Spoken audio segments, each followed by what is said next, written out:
my dear students, welcome back to your own channel, Prudence Coaching English Class. Students, as usual, we came up with another important video for you all. Here in this particular video, we are going to discuss the poem I Know Why the Caged Bird Sings, written by one of the famous poetess Maya Angelou. Students, in this particular video, we are going to get each and everything related to this particular poem. So, my dear students, before starting with the poem, we should know something about the poetess. Here, the poetess is Maya Angelou. This particular person is going to be an inspiration for all of us after reading or understanding this particular poem. Students, you should know that before starting with any poem, we should know a little bit about the poet or the poetess to understand the poem better. So let us learn something first. Then we will continue with the poem so that we can understand the poem easily and we can remember everything. So let's start. Maya Angelou was an acclaimed American poet, storyteller, activist, and autobiographer. Maya Angelou was born as Marguerite Johnson in St. Louis, Missouri on April 4, 1928. She was one of the greatest civil rights activists and Hollywood's first female black director, but became most famous as a writer, editor, essayist, playwright, and poet. Angelou's most famous work, I Know Why the Caged Bird Sings, was written in the year 1969, which we will learn in detail in this particular video. This poem deals with her early years in Long Beach, St. Louis, and Stamps, Arkansas, where she lived with her brother and paternal grandmother. Her parents got separated when she was only 3 years old. In one of its most evocative and controversial moments, Angelou describes how she was first cuddled, then raped by her mother's boyfriend when she was just 7 years old. When the man was murdered by her uncles for this crime, Angelou felt responsible and stopped talking. Angelou remained mute for 5 years but developed a love for language and learned French, Spanish, Italian, Arabic, etc. She had married a Greek sailor. When she began her career, she took the professional name of Maya Angelou. Now let us go through the summary of this particular poem. Caged Bird, or I Know Why the Caged Bird Sings, by Maya Angelou, is an incredibly important poem in which the poet describes the experience of two different birds, one free and one caged. Here the free bird represents the white Americans, whereas the caged bird represents the African Americans. The free bird flies around the wind current, feeling as though the sky belongs to him. On the other hand, the caged bird can barely move its position. It is angry and frustrated. Its wings are clipped and its feet are tied together.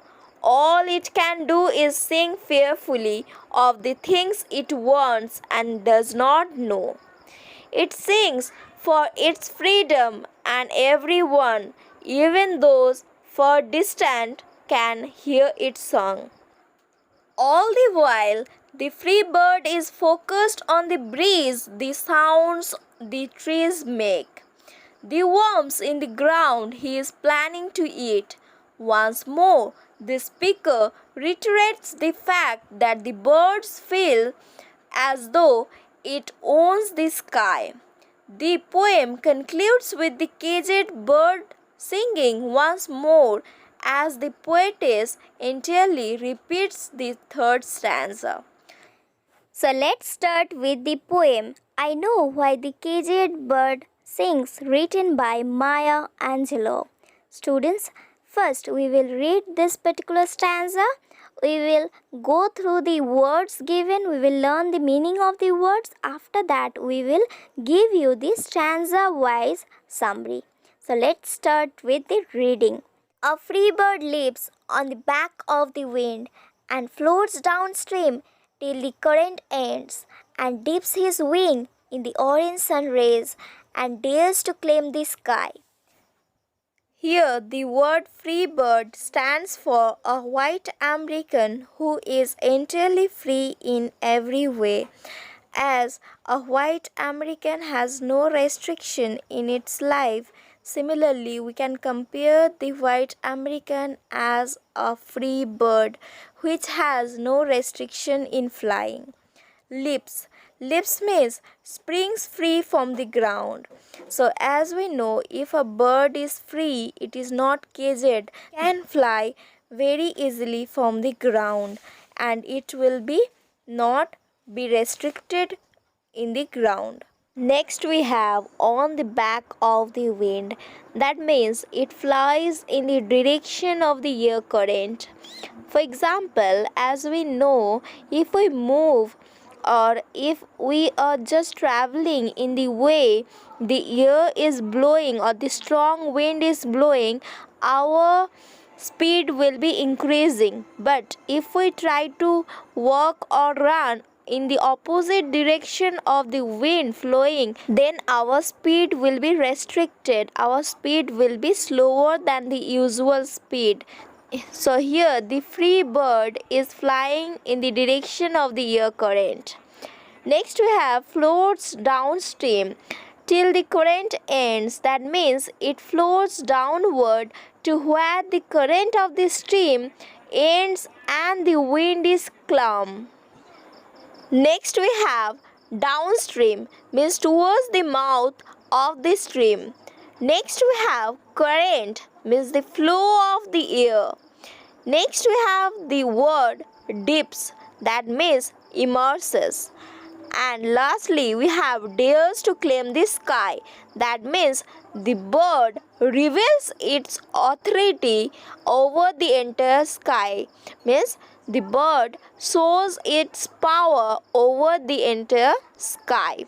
Now let us understand this particular stanza with an explanation. Students, in this stanza, the poetess presents the natural beauty of the sunset. The free bird, which stands for a white American, takes off its flight by springing up from the ground or the tree and flies in the direction of the air current. It experiences to move about, glide freely through the air. It floats till the current of its flight can keep it floating. Then it immerses itself in the orange sun rays and therefore declares its freedom to the sky. Now let us move on to the next stanza.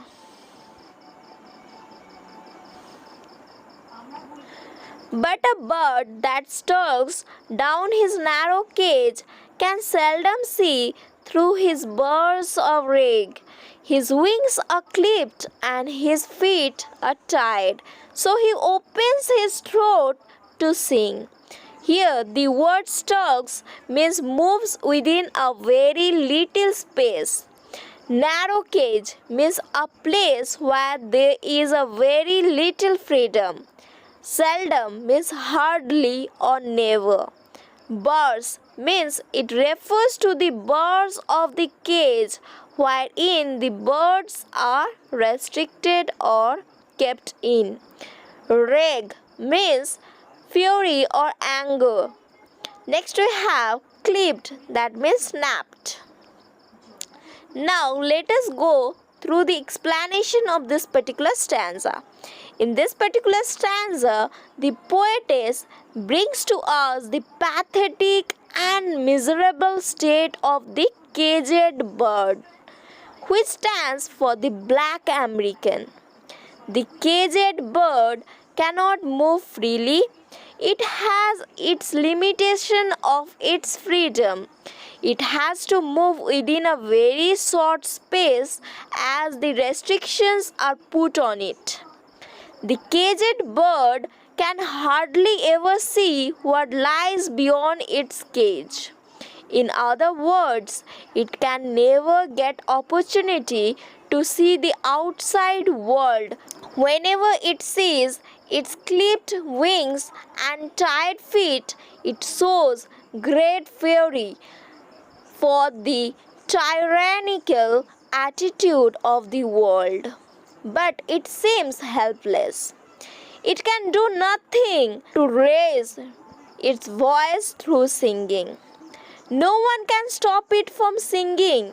In this way, the free bird can enjoy the full liberty in the sky, whereas the caged bird cannot have a glimpse of the sky.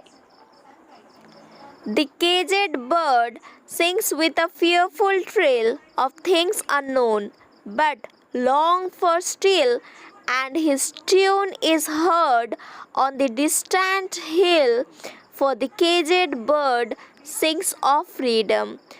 Here, the word thrill means trembling. Things unknown means the things which the caged bird has never seen. Here the word bird longed for still means the caged bird still craves for freedom. Here the word tune means the voice of its singing. Distant means far and wide. Now let us go through the explanation of this particular stanza. While singing, the caged bird's voice wavers. It sings of freedom, something it does not have. The idea of freedom is its dream, which can never be fulfilled or achieved, but it sings about it. There is a fear in its voice. It has never known what freedom tastes like, but hopes to have it for its own. Its voice can be heard from distant places, on the hills where it inspires others to dream of freedom.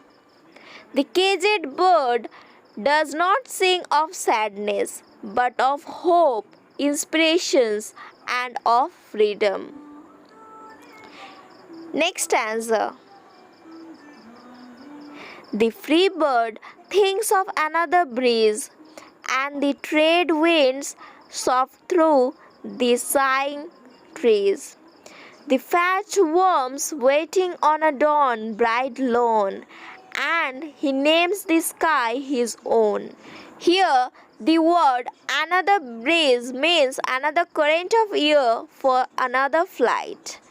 Trade winds means strong winds blowing all the time towards the equator and then to the west. Sighing means moaning. Here it has been used for the sound that the trees produce when the winds pass through their leaves.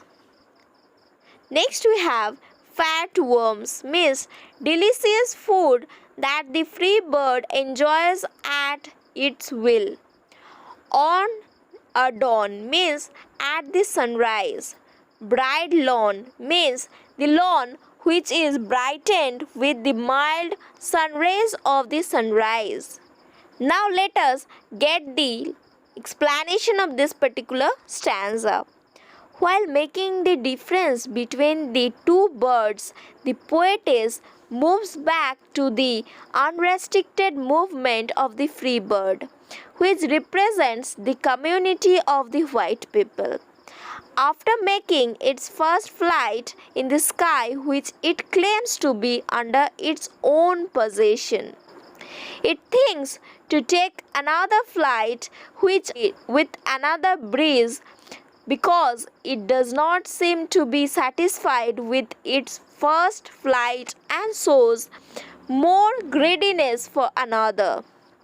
Then it takes another flight with another breeze, and with the breeze it softly flies through the trees, which make sighing or moaning sound due to the impact of gentle breeze.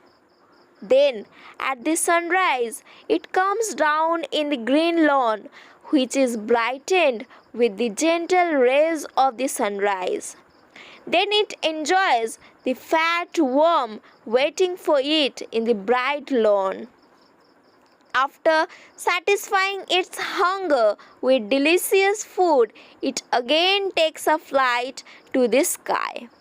It seems as if it has named the sky its own, since no bird can be seen to contest with it. Here the poetess means to say that the white American has sole right over the whole space and surrounding of America, where no man of black community can compete with him, as many restrictions have been imposed upon the community of black people. Next stanza. But a caged bird stands on the grave of dreams.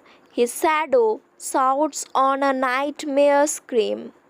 His wings are clipped and his feet are tied. So he opens his throat to sing. Here the words grave of dreams means confinement or imprisonment is a place where all dreams, aspirations, desires, and ambitions are buried. The same thing can be applied in the concern of the caged birds.